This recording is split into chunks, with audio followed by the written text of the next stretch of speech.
Sehari jelang Hari Kemerdekaan Republik Indonesia ke-68, Presiden Susilo Bambang Yudhoyono melakukan pidato kenegaraan dan untuk mengetahui seperti apa pidato kenegaraan Presiden itu telah ada reporter Berita 1 Rianti Rahardiana dari Gedung DPR RI Jakarta. Ya Rianti, apa poin penting pidato Presiden kali ini?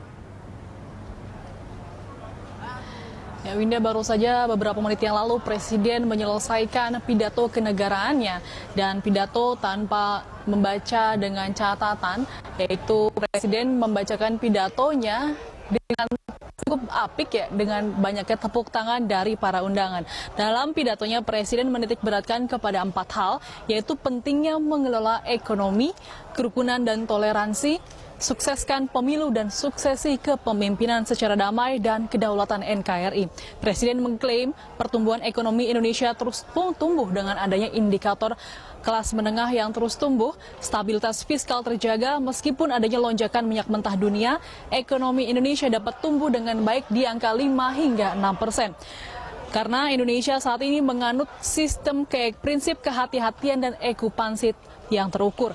Prinsip kehati-hatian tercermin dalam menjaga kesehatan fiskal, defisit fiskal domestik bruto terjaga di bawah 3%.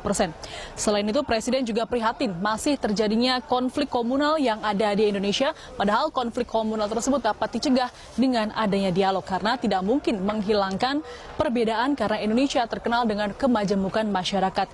Dan Presiden juga mengajak tokoh masyarakat, orang tua dan guru agar dapat mengelola kemajemukan, insan pers dan media memupuk peran sosial, mengajak komponen bangsa mengutamakan dialog, menghindari benturan dan kesewenangan abai hukum undang-undang konstitusi. Yang ketiga, mengenai persiapan pemilu, pemerintah menganggarkan uang yang cukup besar, yaitu 17 triliun rupiah untuk pesta demokrasi besar-besaran tahun depan. Dan Presiden juga menegaskan untuk tahun depan tidak ada calon presiden pihak incumbent. Dengan segala upaya, pemerintah mempertahankan keutuhan bagian integral NKRI. Konflik Aceh, Presiden juga menyampaikan bahwa konflik Aceh telah berakhir secara damai dan segenap masyarakat Aceh agar hidup rukun dan mengubur konflik di masa lalu. Mengenai Papua juga pemerintah terus mendekatkan sisi kesejahteraan, memberikan penghormatan hak asasi manusia yang ada di Papua dan kebudayaannya. Saat ini pemerintah sedang merancang terwujudnya kemuliaan di Papua.